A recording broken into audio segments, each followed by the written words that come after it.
I watched my sister collapse dramatically in the hospital corridor, clutching her chest as nurses rushed to her aid.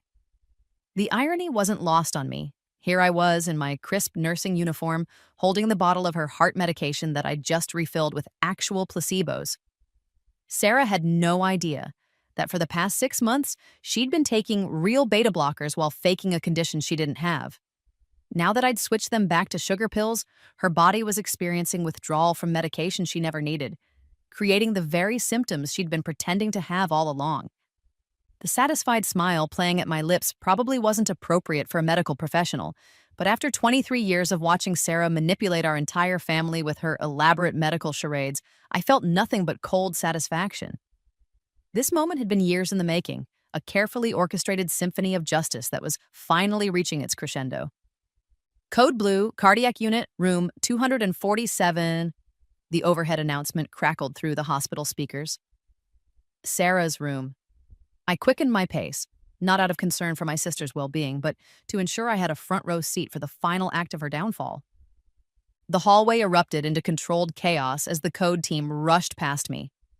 Dr. Martinez, Sarah's cardiologist, was already barking orders as they wheeled her toward the emergency bay. Her face was pale, genuinely pale for perhaps the first time in her adult life, and her breathing was labored in a way that couldn't be faked. The beta blocker withdrawal was hitting her system hard, creating the very cardiac distress she'd been performing for the past 3 years. As I followed the commotion, my mind drifted back to how this all began. The roots of my revenge stretched back decades, to a childhood spent in the shadow of Sarah's manufactured illnesses and the injustices that followed. It all started when Sarah was 14 and I was 11. She'd discovered, quite by accident, that fainting in gym class brought immediate attention, concerned teachers, and a trip to the nurse's office that got her out of a math test she hadn't studied for. What began as a moment of opportunistic deception quickly evolved into something far more sinister. Sarah was brilliant. I had to give her that. She approached medical manipulation with the same methodical precision that our parents applied to their surgical procedures. She researched symptoms meticulously, memorized diagnostic criteria, and learned to time her episodes for maximum impact and minimal risk of detection. By high school, she'd convinced our parents that she suffered from a rare autoimmune condition called Sjogren's syndrome.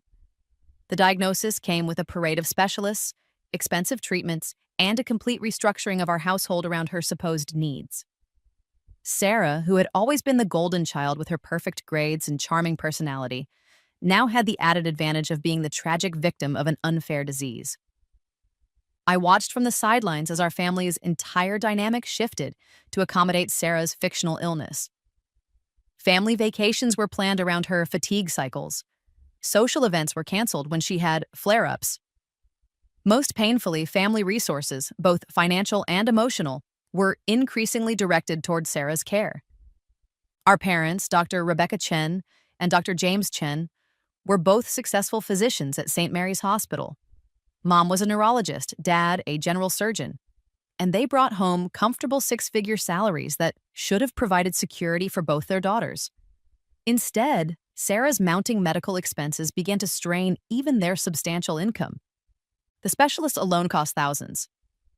Dr. Williams, the rheumatologist who diagnosed Sarah's supposed Sjogren's syndrome, charged $400 per visit, and Sarah convinced him she needed monthly monitoring. Dr. Peterson, the ophthalmologist who treated her dry eyes, prescribed expensive artificial tears and specialized contact lenses. Dr. Foster, the dentist who addressed her dry mouth, recommended costly procedures and custom-made oral appliances. None of it was covered entirely by insurance. Experimental treatments, out-of-network specialists, and cutting-edge therapies that Sarah researched and requested added up to tens of thousands of dollars annually. Money that should have been saved for college funds, family emergencies, or retirement was instead flowing towards Sarah's elaborate medical theater. Meanwhile, I was expected to be the healthy child who required nothing. While Sarah received gentle encouragement and modified expectations for everything from chores to academic performance, I was held to increasingly demanding standards. "You have to understand," Mom would say, stroking Sarah's hair as she lay dramatically across the couch during another fatigue episode. "Your sister can't help being sick. We need you to be strong for the family." Strong for the family meant doing Sarah's chores when she was too tired. It meant accepting that family trips would be canceled because Sarah couldn't travel during a flare-up. It meant watching my parents spend hours researching treatments for her condition, while barely acknowledging my straight-A report cards or my acceptance to the state science fair. The resentment built slowly, like sediment accumulating at the bottom of a lake. I loved my sister, or at least I loved the person I thought she was, but I couldn't understand why she always seemed to recover just in time for things she wanted to do, only to relapse when faced with responsibilities or expectations she preferred to avoid. When Sarah was 17 and I was 14, she escalated her performance to a new level. She convinced our parents that her Sjogren's syndrome was progressing rapidly and that she needed experimental treatment at a specialized clinic in Switzerland. The cost was staggering, $80,000 for a 6-week program that promised revolutionary results. To pay for it, our parents liquidated my college fund. "Emma will understand," Dad had said during a family meeting where Sarah sat pale and fragile-looking in her carefully chosen oversized sweater. "This is a matter of life and death for your sister. You're smart and capable. You'll find a way to pay for college. Sarah might not live to see graduation without this treatment." The injustice of it burned in my chest like acid.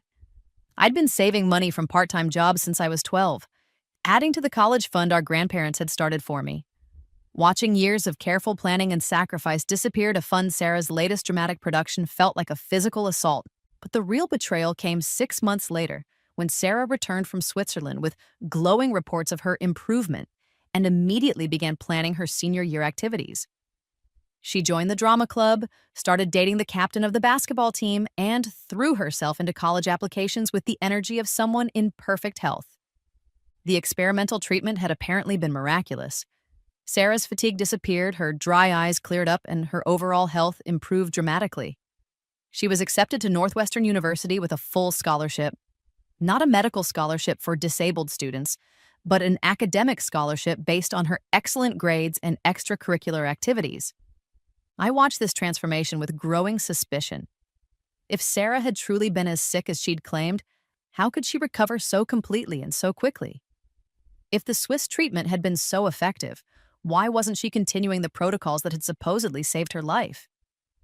The answer came to me gradually, like pieces of a puzzle falling into place. Sarah hadn't been cured because she'd never been sick. The Switzerland trip had been an elaborate vacation funded by my stolen college money, complete with enough medical-sounding documentation to satisfy our trusting parents. My suspicions were confirmed during Sarah's freshman year at Northwestern. She pledged a sorority, maintained a full course load, and partied with the stamina of someone in peak physical condition. Her social media was filled with photos of late-night adventures, athletic activities, and general college debauchery that would have been impossible for someone with a chronic autoimmune condition. Yet whenever she came home for holidays, Sarah would mysteriously develop flare-ups that required bed rest and careful attention from our parents. She'd arrive at the airport looking healthy and vibrant, then gradually develop symptoms over the course of her first day home. By dinner, she'd be pale and listless, complaining of fatigue and joint pain that would last exactly as long as her visit. I started documenting these patterns, keeping a careful record of Sarah's symptoms and their suspicious timing. She was never sick during finals week, job interviews, or social events she wanted to attend. Her flare-ups coincided perfectly with family obligations she wanted to avoid, academic challenges she wasn't prepared for, or financial needs she wanted our parents to address. By my junior year of high school, I'd compiled a comprehensive dossier of Sarah's deception. But I was 17 years old, and my parents were respected physicians who trusted their older daughter implicitly. When I tried to present my evidence, they dismissed it as sibling jealousy and misunderstanding of chronic illness. "Autoimmune conditions are complex," Mom had explained patiently, as if I were a child who couldn't grasp basic medical concepts. Patients often feel better when they're in low-stress environments, and worse when they're dealing with family dynamics or familiar triggers. Sarah's improvement at school just shows that the treatment is working. The frustration of being dismissed and disbelieved pushed me toward a decision that would change the trajectory of my entire life. If I wanted to expose Sarah's deception, I needed medical credentials that would give my observations credibility. I needed to understand the healthcare system from the inside, to learn how medical fraud was perpetrated and detected. I applied to nursing school with a singular focus that surprised my guidance counselors. While my classmates were exploring various career options, I was laser focused on medical education with a specialization in cardiac care. If Sarah was going to continue manipulating the healthcare system, I wanted to be positioned to stop her. The irony wasn't lost on me that Sarah's theft of my college fund had actually redirected me toward a career that would eventually enable her downfall. I worked 3 jobs to pay for nursing school, spending my days in classes and my nights waiting tables, cleaning offices, and tutoring younger students. The financial stress was crushing, but it was also motivating. Every late-night shift was fuel for the fire of my eventual revenge. Nursing school was revelation after revelation. I learned about factitious disorders, malingering, and the sophisticated ways that patients could manipulate medical systems. I studied the diagnostic criteria for the conditions Sarah had claimed to have, and I became increasingly convinced that her performances had been carefully researched fraud rather than legitimate illness. More importantly, I learned about the real impact of medical fraud on healthcare systems and other patients. Every dollar wasted on unnecessary treatments for fakers like Sarah was a dollar that couldn't be spent on legitimate patients who desperately needed care. Every specialist appointment Sarah monopolized was an appointment that couldn't be given to someone with genuine medical needs. The moral dimensions of her deception became clearer as I worked with real patients, suffering from the conditions Sarah had appropriated for her performances. I watched elderly patients with actual Sjogren's syndrome struggle with genuine symptoms that Sarah had mimicked for attention. I saw families bankrupting themselves to pay for legitimate treatments, while Sarah had casually stolen similar amounts for her elaborate vacations. But it was during my clinical rotations that I discovered Sarah had graduated to an even more sophisticated level of medical manipulation. She'd moved beyond the relatively harmless autoimmune charade of her college years and was now claiming to have a serious cardiac condition. I learned about this development during a family dinner in my senior year of nursing school. Sarah, now 25, and working as a marketing coordinator at a tech startup, had arrived looking pale and dramatically fragile. She'd been having episodes, she explained, where her heart would race uncontrollably and she'd experience chest pain and shortness of breath. The cardiologist thinks it might be arrhythmogenic right ventricular cardiomyopathy, she said, using the medical terminology with the practiced ease of someone who'd memorized it carefully. It's a rare condition that can cause sudden cardiac death in young adults. We're doing more testing, but Dr. Martinez is concerned. Dr. Martinez. Even the name sent a chill down my spine. Dr. Richard Martinez was one of the most respected cardiologists at St. Mary's Hospital, the same institution where our parents worked and where I hoped to begin my nursing career.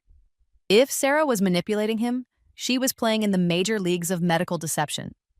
Our parents' reaction was predictably dramatic. Mom immediately began researching ARVC, pulling up journal articles and consulting with cardiology colleagues. Dad started making calls to get Sarah appointments with the best specialists in the region. The family dynamic that I'd hoped had improved during Sarah's college years snapped right back into crisis mode.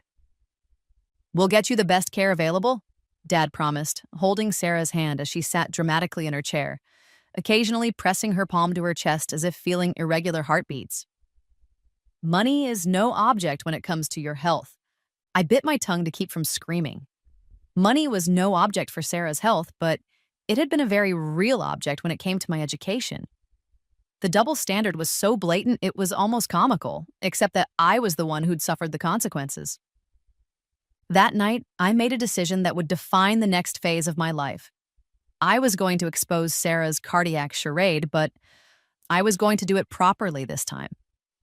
Instead of compiling evidence as an outsider, I was going to position myself as an insider with access to her medical records and treatment protocols.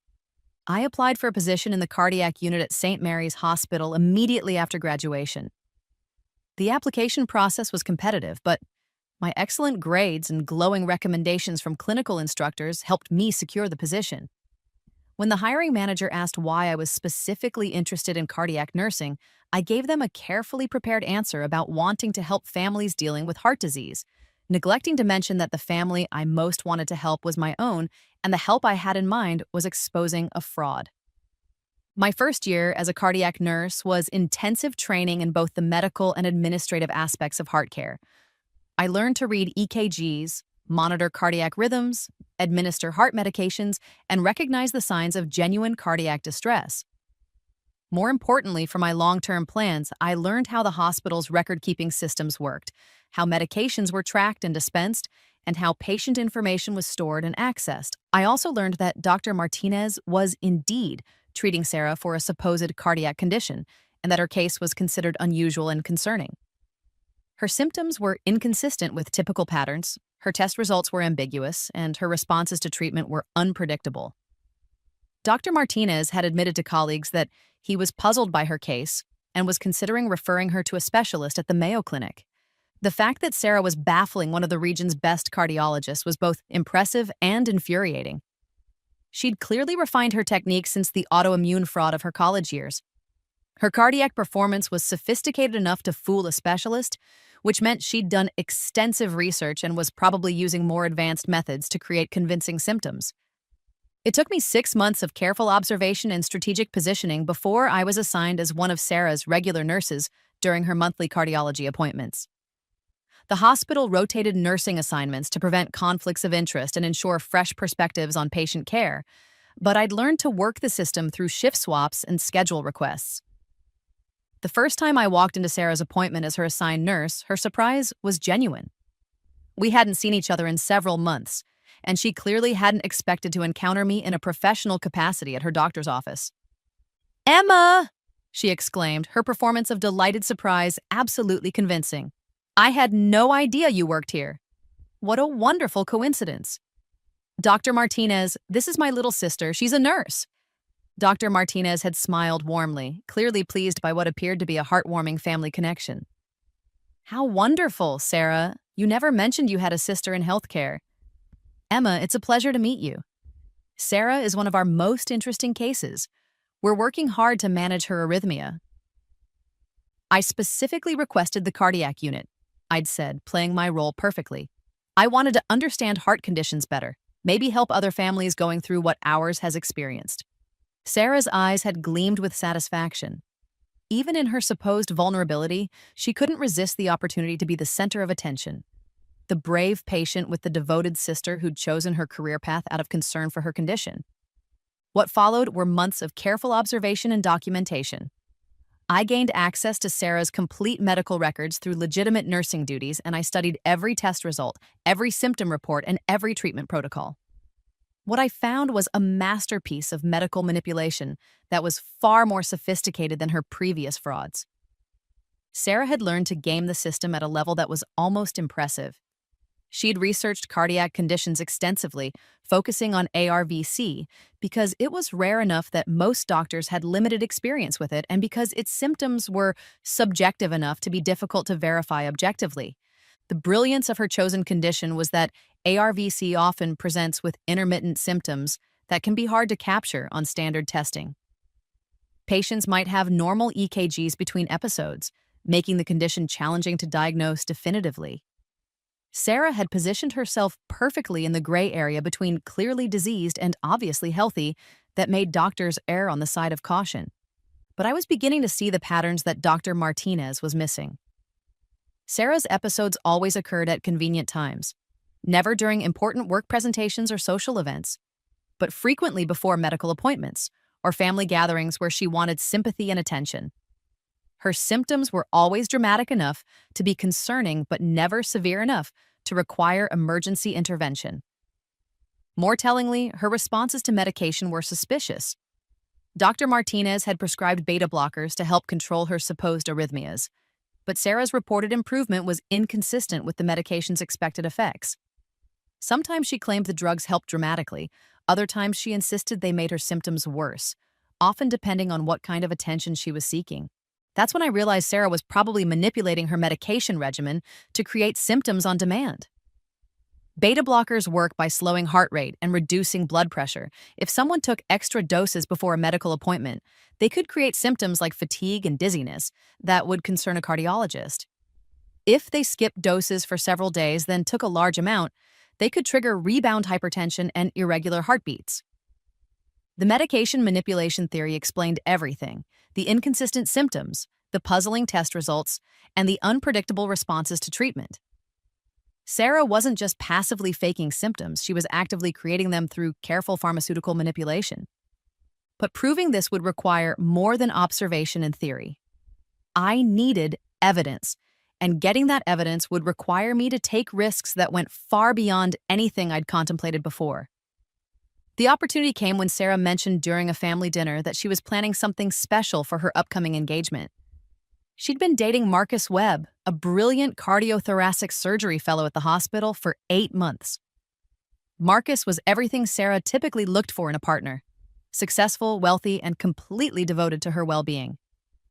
Marcus is going to propose soon, she'd confided, her eyes sparkling with anticipation. He's been so worried about my condition, and I think he wants to make sure we're engaged before anything happens to me. The cynicism of using her fake medical condition to manipulate a marriage proposal was breathtaking, even for Sarah. Marcus was a genuinely caring person who'd spent countless hours researching ARVC and consulting with specialists about Sarah's care. He'd rearranged his demanding fellowship schedule to accommodate her medical appointments and had been investigating experimental treatments that might help her condition. "I'm planning a special dinner for the family when he proposes," Sarah continued. "I want everyone there to share the moment. It'll be perfect, assuming I'm having a good day with my heart." The mention of timing her symptoms around the engagement dinner gave me the final piece of the puzzle I needed. Sarah was planning to have one of her episodes during the proposal, probably to generate maximum sympathy and to reinforce Marcus's perception of her as tragically fragile. It would be the perfect culmination of her performance, designed to cement his protective instincts and ensure he'd continue supporting her through whatever fictional medical crises she planned for their marriage. But it would also be the perfect opportunity for me to spring the trap I'd been planning for months.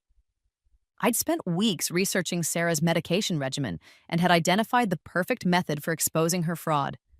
The beta blockers she'd been prescribed were creating a state of physical dependence in her system.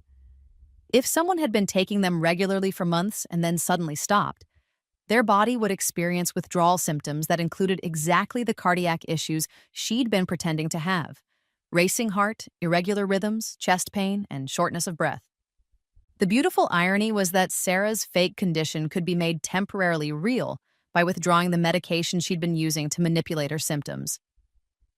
If I could replace her beta blockers with identical-looking placebos, her body would go into withdrawal and create genuine cardiac distress that would be impossible for her to control or moderate. More importantly, the withdrawal symptoms would be severe enough to require emergency medical care, which would trigger a comprehensive cardiac workup. When that workup revealed a heart that was structurally and functionally normal, it would raise serious questions about her entire medical history. The medication switch would have to be done carefully and gradually to avoid creating dangerous withdrawal symptoms. Beta blocker withdrawal could be life-threatening if done too abruptly, and despite my anger towards Sarah, I didn't want to actually harm her. I wanted to expose her fraud, not put her in genuine medical danger. I spent weeks perfecting my plan. Working night shifts in the hospital pharmacy gave me access to pill-making equipment and pharmaceutical supplies. I created perfect replicas of Sarah's metoprolol tablets, same size, shape, color, and markings, but filled with lactose instead of the active medication. The gradual substitution began 3 weeks before Sarah's planned engagement dinner. I replaced only a few pills at first, mixed with real medication to ease the transition. Sarah was so confident in her deception and so focused on her performance schedule that she barely paid attention to her actual physical responses. As the percentage of placebo pills increased, I monitored Sarah carefully during her regular appointments. Her blood pressure readings began to climb slightly, and her resting heart rate increased. But the changes were subtle enough to be attributed to stress or normal variation. By the week of the engagement dinner, Sarah was taking pure placebos while believing she was still on her cardiac medication. Her body was beginning to experience withdrawal, creating the very symptoms she'd been faking for months. The irony was perfect. For the first time in her adult life, Sarah was experiencing genuine medical distress, and she had no idea what was happening to her. The night of the engagement dinner, I'd arrived early to help with preparations and to observe Sarah's condition. She looked genuinely unwell for the first time I could remember. Pale, slightly shaky, and clearly uncomfortable in a way that couldn't be performed. "Are you feeling all right?" I'd asked, playing the concerned sister role that had become second nature. "Just nervous about tonight?" she'd replied, but I could see the confusion in her eyes.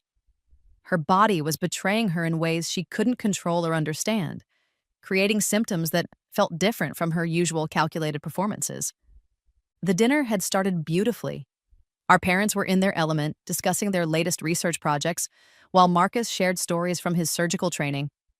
Sarah had been glowing with anticipation, clearly planning for her moment of romantic triumph. But as the evening progressed, her genuine withdrawal symptoms began to intensify. What she'd planned as a carefully controlled episode during dessert became an uncontrollable medical crisis that she couldn't moderate or stop. Marcus had proposed during the main course, producing his grandmother's vintage engagement ring, with a speech about wanting to marry Sarah, despite the uncertainty of her medical condition. It should have been her moment of complete victory, the culmination of months of manipulation designed to secure his devotion and financial support. Instead, Sarah's acceptance had been interrupted by genuine cardiac symptoms that she couldn't turn off or adjust for dramatic effect. Her heart rate was genuinely irregular, her breathing was actually labored, and her distress was real in a way that was completely unfamiliar to her. "Sarah?" Marcus had stood immediately, his medical training taking precedence over the romantic moment. "What's wrong? Your pulse is racing." The beautiful part was watching our parents' reaction. After years of Sarah's performances, they clearly assumed this was another calculated episode timed for maximum impact. Even Marcus, despite his concern, seemed frustrated by the timing. "Let's get you to the hospital," he'd said, but I could see the doubt in his eyes. The proposal had been planned for months, and Sarah's sudden medical crisis seemed suspiciously convenient. "No!" Sarah had gasped, and for the first time, her resistance to medical care seemed genuine, rather than performative. She was scared by symptoms she couldn't control and didn't understand. "I just need to rest." But this time, she actually needed medical attention. Her withdrawal symptoms were creating genuine cardiac distress that required intervention, not just attention and sympathy. The ambulance ride to St. Mary's had been surreal. I'd insisted on accompanying Sarah, maintaining my role as the concerned sister, while internally marveling at the perfect justice of watching her experience real medical distress for the first time. The ER had taken her symptoms seriously because they were finally real. Her heart rate was dangerously elevated, her blood pressure was spiking, and her cardiac rhythm was genuinely irregular in ways that couldn't be faked. Dr. Martinez had been called in immediately, his expression grave as he reviewed her presenting symptoms. "This is the most severe episode we've seen," he'd told Marcus and our parents. "We need to run a comprehensive cardiac workup immediately." What they found was fascinating and revealing. Sarah's heart was structurally perfect, no signs of ARVC, no evidence of any cardiomyopathy, no indication of chronic disease. But her system was in obvious distress, creating dangerous symptoms that had no underlying cardiac cause. "It's almost like withdrawal," Dr. Martinez had mused to the attending physician. "But she's been compliant with her beta blocker regimen." That's when I'd made my crucial intervention. During a quiet moment when Sarah was sedated and the medical team was reviewing her case, I'd approached Dr. Martinez with a carefully crafted observation. "Doctor," I'd said hesitantly, playing the concerned family member perfectly, "I'm worried that Sarah might not have been taking her medication as prescribed. I've noticed some inconsistencies in her pill counts when I've helped her organize her weekly medications." The suggestion had been subtle but effective. Dr. Martinez ordered an immediate review of Sarah's medication adherence, including blood tests to check for therapeutic levels of metoprolol in her system. The results were damning. Sarah's blood work showed no trace of beta blockers despite her claims of perfect medication compliance. Her withdrawal symptoms suddenly made perfect sense. She was experiencing rebound hypertension and cardiac irregularities from stopping medication her body had become dependent on. But why would she stop taking prescribed medication for a serious heart condition? The question led to a broader investigation into Sarah's medical history and behavior patterns. That's when the real revelations began. Dr. Martinez, puzzled by the medication non-compliance and the lack of structural heart disease, had consulted with Dr. Rebecca Chen, a psychiatrist who specialized in factitious disorders. Dr. Chen had reviewed Sarah's case with the fresh perspective of someone who understood medical manipulation. This is a textbook case of Munchausen syndrome, Dr. Chen had explained to our family during a carefully orchestrated meeting. The patient fabricates or induces illness to gain medical attention and sympathy. It's more sophisticated than most people realize. The psychiatric evaluation that followed was devastating for Sarah and revelatory for everyone else. Years of carefully constructed medical lies began to unravel under professional scrutiny. Dr. Chen had seen cases like this before and knew exactly what patterns to look for. Sarah's medical records were reviewed comprehensively, going back to her teenage claims of autoimmune disease. Inconsistencies that individual doctors had dismissed or overlooked became obvious when viewed as a pattern. Symptoms that appeared and disappeared based on circumstances rather than disease progression. Test results that never quite supported the severity of her reported symptoms. Most damning was the financial investigation that followed. Medical fraud cases automatically triggered insurance audits, and Sarah's case was no exception. What they found was a complex web of deception that went far beyond simple attention-seeking behavior. Sarah hadn't just been faking illness for sympathy. She'd been monetizing her medical fraud in sophisticated ways. Insurance reimbursements for her fake treatments had been deposited into personal accounts rather than paying providers. She'd been claiming disability benefits for conditions she didn't have. Most shocking of all, she'd been stealing from family members under the guise of medical expenses. The investigation revealed that my stolen college fund was just the beginning. Sarah had been systematically draining our family's resources for years, using her fake medical needs as justification for increasingly large financial requests. She'd convinced our grandparents to modify their wills, arguing that a sick grandchild needed more inheritance than a healthy one. She'd taken out loans in our parents' names, claiming the money was for medical treatments that never actually occurred. The total theft was staggering, over $800,000 in fraudulent medical expenses, stolen inheritance money, and diverted family resources. Sarah had essentially been running a family-focused Ponzi scheme, using her fake illnesses to justify taking money that was then diverted to fund her lifestyle. Our parents were devastated not just by the financial loss, but by the realization that they'd been manipulated for years by their own daughter. The grief was complex. They were mourning not just the money they'd lost, but the daughter they'd thought they'd known. Marcus had been perhaps the most heartbroken. His proposal had been motivated by genuine love and a desire to support Sarah through what he'd believed was a serious medical condition. Learning that their entire relationship had been built on elaborate deception was traumatic in ways that went beyond simple betrayal. The legal consequences had been swift and comprehensive. Medical fraud, insurance fraud, elder abuse, identity theft. The charges accumulated as investigators dug deeper into Sarah's activities. Her sophisticated understanding of medical systems that had made her such a convincing patient also made her case particularly egregious in the eyes of prosecutors. She'd been sentenced to 12 years in federal prison, with restitution orders that would follow her for the rest of her life. The judge had been particularly harsh, noting that Sarah's crimes had not only defrauded institutions, but had also caused genuine harm to family members and potentially diverted resources from legitimate patients. As for my role in exposing her fraud, the medication tampering that had triggered the investigation, it had been cleverly covered by the revelation of her psychiatric disorder. The official story was that Sarah had been manipulating her own medication as part of her factitious behavior, creating real symptoms to make her fake condition more convincing. Hospital security footage that might have shown me accessing her medication had been conveniently corrupted during a system upgrade, and my access to pharmaceutical supplies was explained by my legitimate duties as a cardiac nurse. The investigation had concluded that Sarah's withdrawal symptoms were self-induced, part of her psychological need to create genuine medical crises. Now, 18 months after Sarah's conviction, I was standing outside the conference room where I was about to be promoted to nurse manager of the cardiac unit. The position came with a substantial salary increase, administrative responsibilities, and most importantly, oversight of protocols designed to prevent medical fraud. My case study of Sarah's deception had been published in the Journal of Medical Ethics and was being used to train healthcare professionals in recognizing factitious disorders.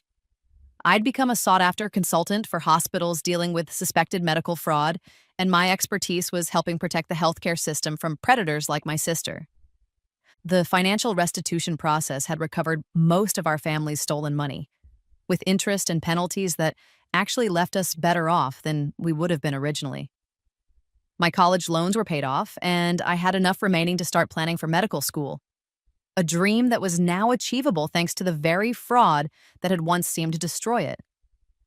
Our parents had slowly begun to heal from the trauma of Sarah's betrayal. They'd entered family therapy and were working to rebuild their relationship with truth and trust. The experience had made them more cautious about medical claims, but also more appreciative of genuine family connections. Marcus had taken a position at a hospital in Seattle, needing distance from the memories and associations with Sarah's deception. He'd sent me a letter before leaving, thanking me for my support during the investigation and praising my intuitive understanding of cardiac care. "You have incredible instincts for spotting medical inconsistencies," he'd written. "Sarah was fortunate to have a sister who cared enough to ensure she got the help she really needed, even when that help wasn't what anyone expected." If only he knew how right he was about my instincts, and how carefully I'd orchestrated the help Sarah had received. The prison letters from Sarah arrived monthly, carefully crafted attempts at manipulation that showed she still hadn't fully accepted responsibility for her actions. She wrote about finding God, about understanding her mental illness, about wanting to make amends with the family she'd hurt. But between the lines of appropriate remorse, I could still see the calculating mind that had orchestrated years of sophisticated fraud. Sarah was performing repentance the same way she'd performed illness, with careful attention to her audience and strategic deployment of emotional manipulation. I read her letters carefully before filing them away with the rest of her medical records. After all, I was now an expert in recognizing performance art disguised as genuine medical or emotional need. The most satisfying aspect of my victory wasn't the money recovered or even Sarah's imprisonment. It was the knowledge that I'd used her own methods against her with surgical precision. She'd spent years manipulating medical knowledge to create fake symptoms and generate false sympathy. I'd used deeper medical expertise to create real symptoms that exposed her lies and generated genuine justice. The student had become the master, and the lesson had been comprehensive. My new office overlooked the cardiac unit where I'd first begun documenting Sarah's deception. Every day, I could see the room where she'd been treated during her final fraudulent episode, the place where her carefully constructed lies had finally collapsed under the weight of genuine medical scrutiny. More importantly, I was now positioned to protect other families from medical predators like Sarah. My expertise in factitious disorders had already helped identify 3 other cases of medical fraud in our hospital system. Each case prevented meant resources saved for legitimate patients and families protected from the kind of manipulation mine had endured. The work was deeply satisfying in ways that went beyond professional achievement or personal revenge. Every fraud I prevented, every resource I protected, every family I saved from manipulation, it all felt like a continuation of the justice Sarah had finally received. But perhaps the most poetic aspect of my victory was that Sarah had actually prepared me perfectly for this career. Her years of medical manipulation had given me an education in the intersection of psychology, medicine, and deception that no nursing school could have provided. I could spot factitious disorders, malingering, and medical fraud with an accuracy that amazed my colleagues and terrified potential fraudsters. I'd become the perfect predator for catching medical predators because I'd been raised and trained by one. My computer chimed with an alert about a new admission to the cardiac unit. Jennifer Martinez, age 28, presenting with chest pain and a complicated medical history that included multiple hospital visits across 3 states. According to her records, she'd been diagnosed with various cardiac conditions by different physicians, but her test results were inconsistent, and her symptoms didn't follow typical patterns. I smiled as I reviewed her file. After Sarah, cases like this were almost insultingly easy to identify. The warning signs were obvious to anyone who knew what to look for. The geographic spread of medical care designed to prevent doctors from comparing notes, the vague symptoms that couldn't be objectively verified, the dramatic presentations that somehow never resulted in clear diagnoses. But they were also opportunities to protect the medical system from fraud and ensure that resources went to patients who genuinely needed them. Each faker I caught was a victory, not just for justice, but for every legitimate patient who would receive better care, because resources weren't being wasted on elaborate charades. I gathered my files and headed toward Jennifer's room, already planning the careful questions and observations that would expose her deception. The work ahead was challenging but deeply satisfying. A perfect fusion of my medical training, my hard-won expertise in fraud detection, and my personal understanding of the psychological dynamics that drove people to manipulate medical systems for personal gain. As I walked down the corridor toward Jennifer's room, I reflected on how perfectly my life had aligned with its true purpose. Sarah's years of abuse and manipulation had been terrible to endure, but they'd also forged me into exactly the weapon the healthcare system needed to protect itself from predators like her. Jennifer was lying in bed when I entered, her positioning carefully calculated to suggest fragility without appearing overly dramatic. She was attractive in the way that many successful medical manipulators were, the kind of person who inspired protective instincts and benefited from unconscious bias in their favor. "Hello, Jennifer," I said, settling into the chair beside her bed with my tablet and assessment forms. "I'm Emma, your primary nurse for this shift. I understand you've been having some concerning symptoms. Why don't you tell me exactly what's been happening?" As she launched into her carefully rehearsed presentation of cardiac distress, I listened with the patience of someone who'd heard variations of this performance countless times. Her story had all the hallmarks of sophisticated medical fraud: symptoms that were dramatic but vague, a medical history that was complex but inconsistent, and a presentation style that was designed to generate sympathy while discouraging too many specific questions. "The chest pain started about 6 months ago," she said, her voice carrying just the right note of brave vulnerability. "It's this crushing sensation, like someone's sitting on my chest. My heart races.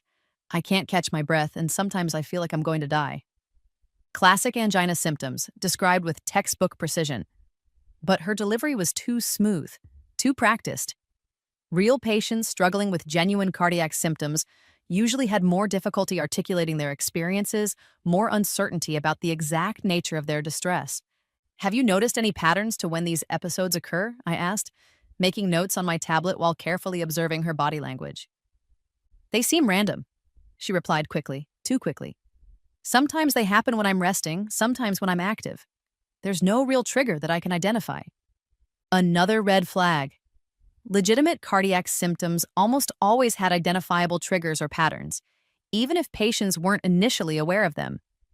The claim of complete randomness was often a sign that someone was making up symptoms rather than experiencing them. "What about your previous cardiac workups?" I continued. "I see you've been evaluated at several different hospitals. Have any of the tests shown definitive results?" Jennifer's expression became carefully troubled, with just a hint of frustration. "That's been the most frustrating part. All the tests keep coming back normal, but I know something's wrong. The doctors keep saying my heart looks fine, but I can feel that it isn't." The classic presentation of factitious disorder: dramatic symptoms that couldn't be objectively verified, normal test results that the patient dismissed as inadequate, and an insistence that medical professionals were missing something obvious. I spent the next hour conducting a thorough assessment, asking detailed questions about her symptoms, medical history, and current medications. With each answer, my certainty grew that Jennifer was following the same playbook Sarah had used: sophisticated medical fraud designed to generate attention, sympathy, and probably financial benefits. But unlike Sarah's case, where I'd been motivated by personal revenge, my approach to Jennifer was purely professional. I had no emotional investment in her downfall. I simply wanted to protect the healthcare system from fraud and ensure that legitimate patients received the resources they needed. Over the next several days, I documented Jennifer's behavior patterns with clinical precision. Her cardiac episodes followed suspicious timing, occurring primarily during shift changes when medical staff were distracted or late at night when fewer physicians were available to conduct detailed evaluations. More tellingly, her symptoms seemed to respond to attention rather than medication. When nurses spent time at her bedside, her distress appeared to diminish. When medical staff were busy with other patients, her episodes became more frequent and dramatic. I also noticed inconsistencies in her reported symptoms. During one episode, she claimed severe chest pain, but her vital signs remained stable and she showed no signs of genuine distress. During another, she reported shortness of breath while speaking in complete sentences without any apparent respiratory difficulty. The breakthrough came when I discovered that Jennifer was manipulating her own cardiac monitoring equipment. Modern hospital monitors are sophisticated devices that track heart rhythm, blood pressure, and oxygen saturation continuously, but they can be fooled by patients who understand their operation. Working a night shift when Jennifer thought she was unobserved, I caught her subtly adjusting her monitoring leads to create false readings. By partially disconnecting the electrodes, she could generate abnormal rhythms on the monitor that would trigger alarms and bring medical staff running. It was a clever technique that required some medical knowledge to execute effectively, but it was also definitive proof of deliberate deception that I documented carefully with both written observations and photographic evidence. The confrontation came during a family meeting that included Jennifer, her concerned parents, and Dr. Martinez, who'd been called in to consult on her case. I'd prepared my evidence carefully, organizing it into a clear presentation that would be impossible to dismiss or explain away. "We've completed our evaluation of Jennifer's cardiac symptoms," Dr. Martinez began, his expression serious but puzzled. "Her test results continue to be normal, which is puzzling given the severity of her reported symptoms." Jennifer's parents looked appropriately concerned, clearly believing their daughter was suffering from a mysterious condition that doctors were failing to diagnose. I felt a pang of sympathy for them. They were victims of Jennifer's deception, just as my parents had been victims of Sarah's. "However," Dr. Martinez continued, "we've discovered some concerning inconsistencies in Jennifer's presentation that suggest her symptoms may not have a cardiac origin." I stepped forward with my documentation, presenting the evidence of monitor manipulation in clear, professional terms. The photographs were undeniable. They showed Jennifer deliberately creating false readings on equipment designed to detect genuine medical emergencies. The reaction was swift and devastating. Jennifer's confident performance crumbled as she realized her deception had been discovered. Her parents were shocked and confused, struggling to understand how their daughter could have fabricated something so serious. "Why would you do this?" her mother asked, tears streaming down her face. "We've been so worried. We've spent thousands on medical bills." Jennifer's explanation was a familiar mixture of psychological justification and continued manipulation. She claimed to have been seeking help for anxiety and depression, insisting that her fake cardiac symptoms were a cry for attention rather than deliberate fraud. But the investigation that followed revealed a pattern of behavior that went far beyond simple attention-seeking. Like Sarah, Jennifer had been monetizing her medical deception through insurance fraud, disability claims, and financial manipulation of family members. The case was referred to hospital security, law enforcement, and insurance fraud investigators. Jennifer was discharged immediately and faced charges similar to those that had sent Sarah to prison. For me, the successful identification and prosecution of Jennifer's fraud felt like validation of my life's work. I'd prevented her from continuing to abuse the healthcare system and had protected other potential victims from her manipulation. But more importantly, the case had established my reputation as an expert in medical fraud detection.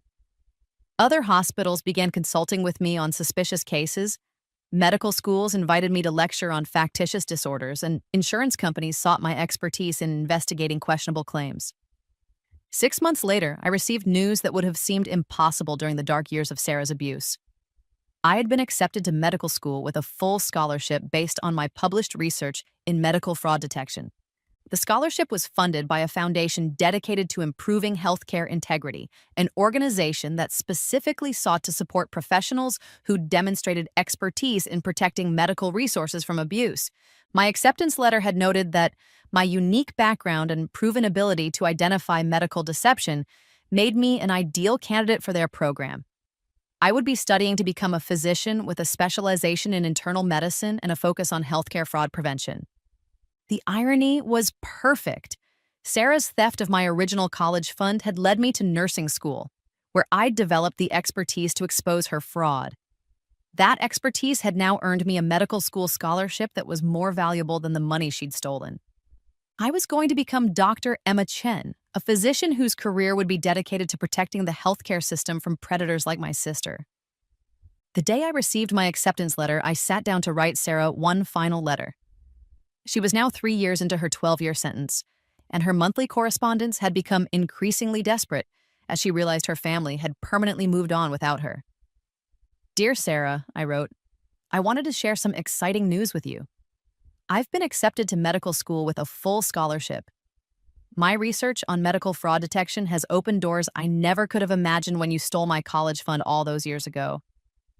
I've been thinking about how everything comes full circle.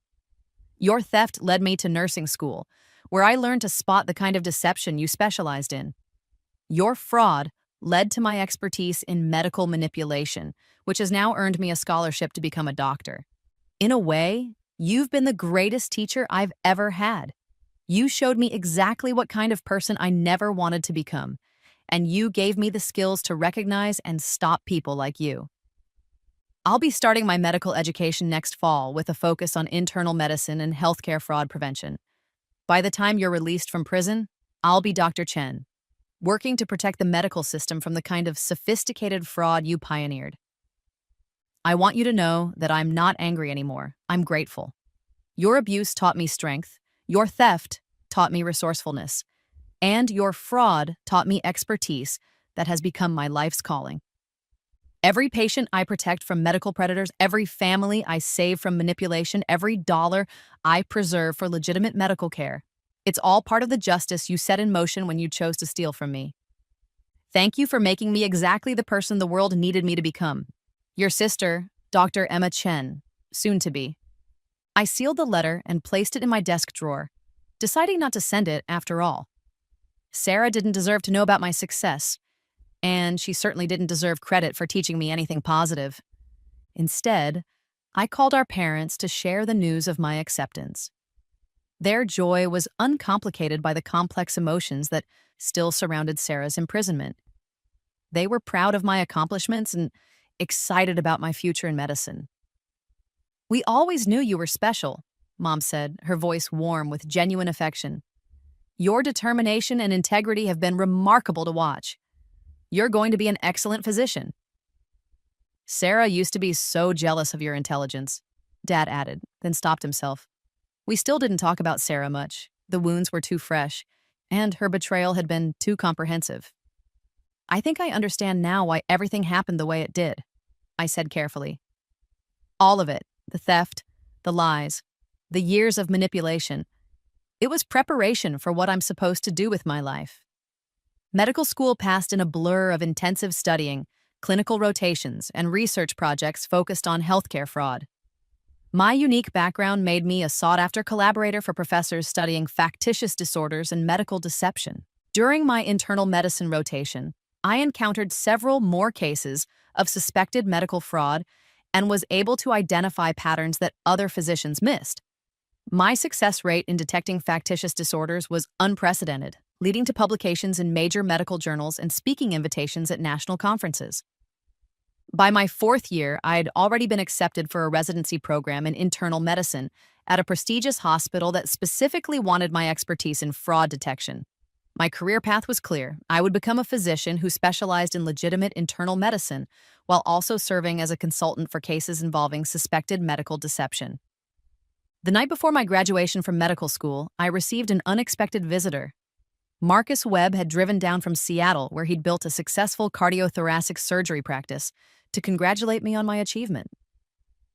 I wanted to see you become Dr. Chen in person, he said, his smile warm, but carrying undertones of complex emotions. After everything that happened with Sarah, watching you succeed has been incredibly meaningful. We talked for hours about medicine, about our careers, and inevitably about the shared trauma of Sarah's deception. Marcus had thrived professionally since leaving the painful memories behind, but he admitted that the experience had changed his approach to relationships and trust. I still can't believe how thoroughly she fooled all of us, he said. If you hadn't been there to piece together what was really happening, she might have continued the fraud indefinitely. She underestimated the one person who understood her methods, I replied. That was her critical mistake. You saved more than just our family's finances, Marcus continued. You prevented her from manipulating other victims and protected the integrity of the medical system. That's a remarkable legacy. As I walked across the stage to receive my medical degree, I thought about the journey that had brought me to this moment. Every sacrifice, every challenge, every moment of pain had been preparation for this calling. Dr. Emma Chen was ready to begin her career protecting the vulnerable from medical predators, ensuring that resources went to legitimate patients, and maintaining the integrity of the healthcare system that served society's most basic needs. Sarah still had 7 years left on her prison sentence. By the time she was released, I would be an established physician with a national reputation for excellence in fraud detection. The student who had once been her victim would have become the master of the very system she had tried to exploit. Justice, as it turned out, was not just about punishment for past crimes. It was about transformation, growth, and the creation of something positive from even the most negative experiences. I had become exactly who I was meant to be, and Sarah's attempts to destroy me had ultimately forged me into the perfect instrument of protection for others who might face similar predators. The circle was complete, and the future was bright with possibilities for service, healing, and continued justice.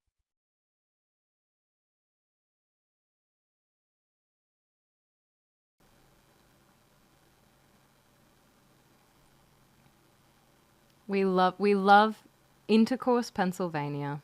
Robert Downey Jr. Wait, that's really good. Oh, wait, that's really good. Why the frick did Keith Ross just punch Chris Ross in the penis? You guys remember that? If not, you say, what the fuck is wrong with her? Go to sleep, you're drunk. I am. So M doesn't remember it, apparently. Apparently, M does not remember the girl who did that on TikTok. I love her. Never heard that? Morning, M. How you doing, M? How you doing? How you bloody going?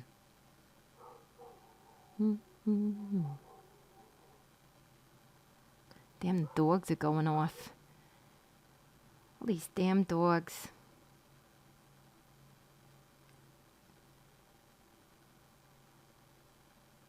Wait, old school maps of where I live. Super interesting. Whoa. What are you discovering? Woke up to every dog on the street barking. Was it my stream? Did you have my stream going? That'll do it every time.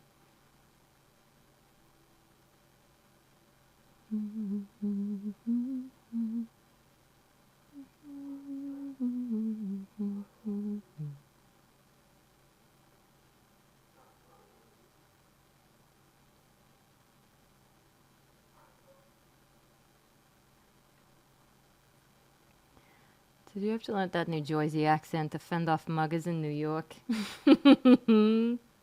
Yeah, something like that.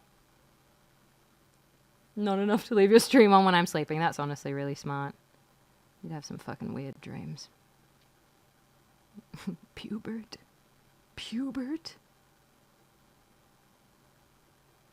There was a place in Texas called White Settlement. I surely hope it's changed.